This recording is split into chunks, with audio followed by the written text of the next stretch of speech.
क्या उत्तराखंड में अब मदरसों का पुराना ढर्रा पूरी तरह से बदलने वाला है? क्या अब मदरसों के बच्चे भी हाथों में धार्मिक किताबों के साथ साथ कंप्यूटर, विज्ञान और गणित के आधुनिक सूत्र सीखते नजर आएंगे? जी हां, देवभूमि उत्तराखंड से इस वक्त की सबसे अहम खबर निकलकर सामने आ रही है। बता दें आपको कि सरकार ने एक बड़ा फैसला लेते हुए उत्तराखंड मदरसा शिक्षा बोर्ड के वजूद को हमेशा के लिए खत्म कर दिया है। यानी कि 1 जुलाई से एक नया प्राधिकरण अस्तित्व में आ चुका है। क्या है ये पूरा मामला, इस खास रिपोर्ट में देखिए।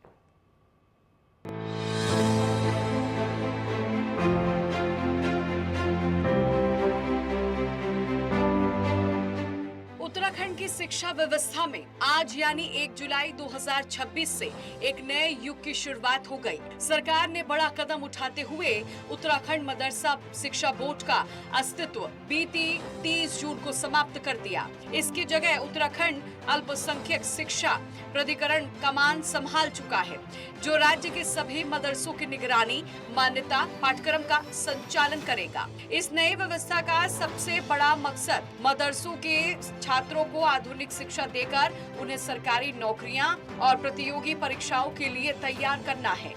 मुख्य रूप से जितने भी यहाँ अल्पसंख्यक समुदायों के बच्चे हैं, उनको जो हमारी उत्तराखंड एजुकेशन की जो व्यवस्था है, उसके व्यवस्था के मुख्य धारा में और मुख्य जो धारा की जो शिक्षा की गंगा है, उसमें प्रवाहित करना है।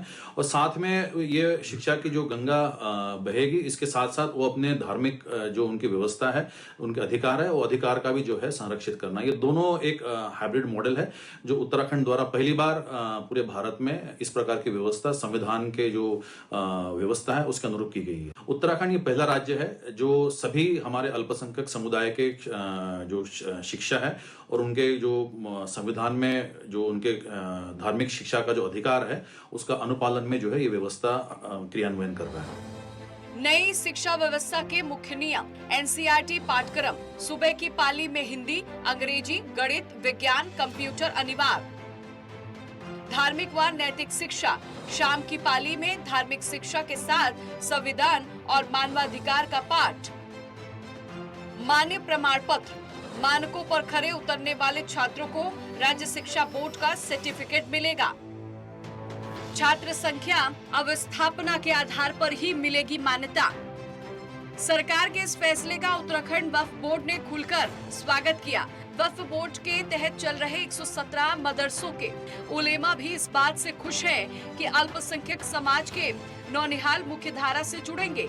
हालांकि वक्फ बोर्ड ने ये भी माना है कि शुरुआती दौर में व्यवस्था को लागू करने में दिक्कतें आ सकती हैं। वहीं इस नई नीति के उन छोटे मदरसों के सामने अस्तित्व का संकट भी खड़ा हो सकता है, जो कड़े मानकों और बुनियादी सुविधाओं की शर्तों को पूरा नहीं कर पाएंगे।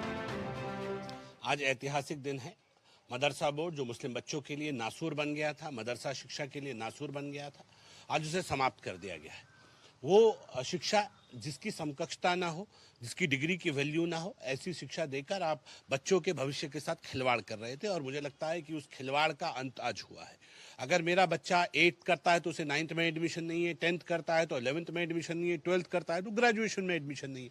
अगर उसको एडमिशन ही नहीं मिलेगा तो क्यों उसके भविष्य के साथ खिलवाड़ हो रहा था? इन तमाम चीज़ों को देखते हुए युवा मुख्यमंत्री पुष्कर सिंह धामी जी ने एक बहुत शानदार निर्णय लिया और मदरसा बोर्ड को समाप्त कर दिया। मदरसा बोर्ड की जगह आज उत्तराखंड अल्पसंख्यक शिक्षा प्राधिकरण ने ले ली है और मैं बधाई देता हूं और धन्यवाद करता हूं कि एक बहुत शानदार निर्णय। अब यानी कि अब मुस्लिम बच्चे हाफिज कुरान के साथ साथ डॉक्टर, इंजीनियर, फिलोसोफर बन सकेंगे। यानी कि वो अब कुरान के साथ साथ वो अब उत्तराखंड शिक्षा परिषद का सिलेबस पढ़ सकेंगे। इधर मदरसा बोर्ड के पूर्व अध्यक्ष मुफ्ती समून काजमी ने भी इस प्रणाली को मुस्लिम समाज समेत अन्य 6 अल्पसंख्यक वर्गों के भविष्य को संवारने वाला बताया। उन्होंने विपक्ष पर तीखा हमला बोलते हुए कहा, जहां भाजपा सरकार सबका साथ सबका विकास के तहत काम कर रही है, वहीं पिछली सरकारों ने अल्पसंख्यकों को सिर्फ वोट बैंक बनाकर मुख्य धारा से दूर रखा।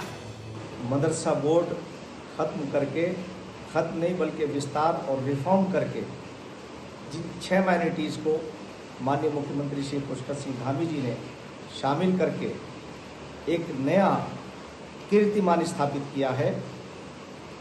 यानी अल्पसंख्यक शैक्षिक प्राधिकरण इससे स्थापित करके मैं समझता हूँ कि ये माइनॉरिटीज़ को एक सौगात दी है। माइनॉरिटीज़ के अंदर मुस्लिम, सिख, ईसाई, बौद्ध और पारसी एंड जैन, इन सबको एक ऐसा प्लेटफॉर्म दिया है कि इनके बच्चे भी गुणवत्तापूर्ण एजुकेशन हासिल करके इंजीनियर, डॉक्टर, आईएएस और आईपीएस बन सकें।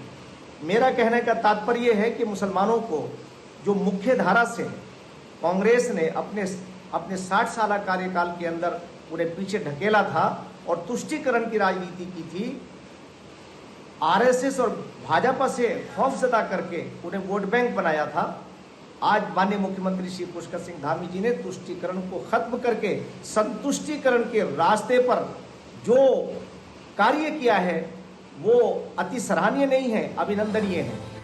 मदरसों के मूल स्वरूप को बदलकर उन्हें आधुनिकता से जोड़ने वाला उत्तराखंड देश का पहला राज्य बन गया है। हालांकि कड़े नियमों के बीच नए प्राधिकरण के लिए सभी मदरसों के जरूरी संसाधन और योग्य शिक्षक जुटाना किसी टेढ़ी खीर से कम नहीं होगा। नेटवर्क 10 के लिए देहरादून से उपेंद्र सिंह राणा की रिपोर्ट।